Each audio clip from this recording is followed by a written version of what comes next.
And let me go back to the days of FDR. You remember those, right?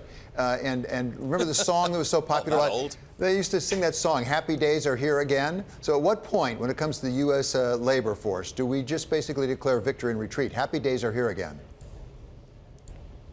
When the employment to population rate gets back to where it was in 2008, we're at 59.7 today. We're at 63.3 at the start.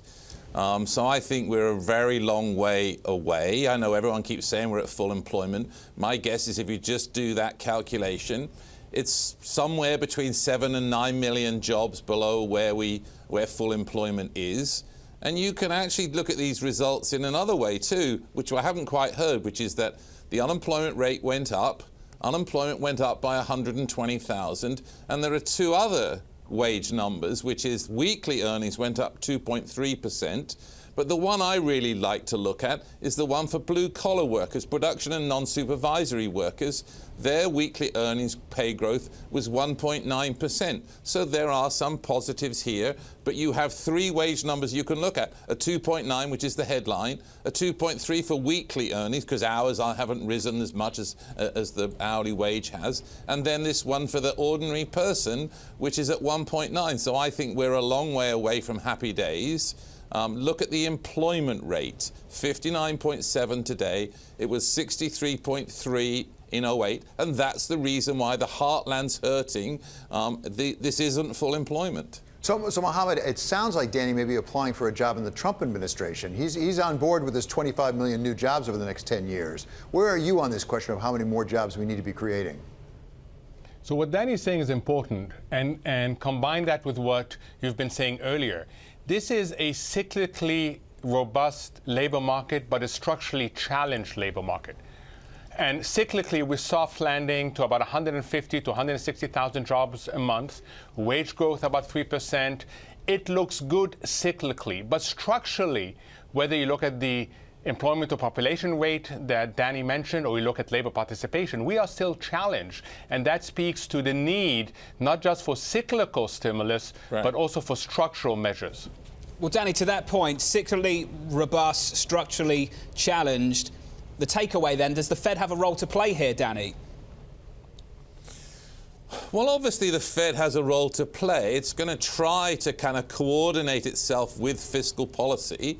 If there is a big fiscal burst, which sounds possible, but we don't know, then obviously this is an opportunity for the Fed to raise rates, which it should. I mean, Mohammed's right.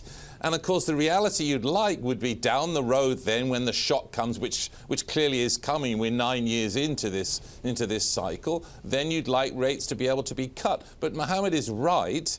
There are fundamental structural problems that we need to deal with. And the reality is this complete decline in the employment rate has not been seen in any other country other than ones that have really high unemployment rates. So yes, the employment rate has fallen in Italy, but they have an unemployment rate of 12% or so. So we haven't seen this phenomenon in the UK or Germany or any of those other advanced countries. So we need to do structural things to get people out of back into the labor force, into jobs, and it's going to take a while. Mohammed's right with that. When you talk about structural things, what he means is this is going to take a while, right, Mohammed? That's what you mean.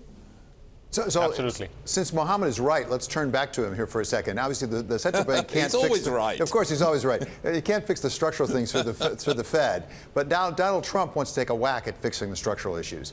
If you're advising him, what would you advise him? Do things like the infrastructure bank put you in the right direction?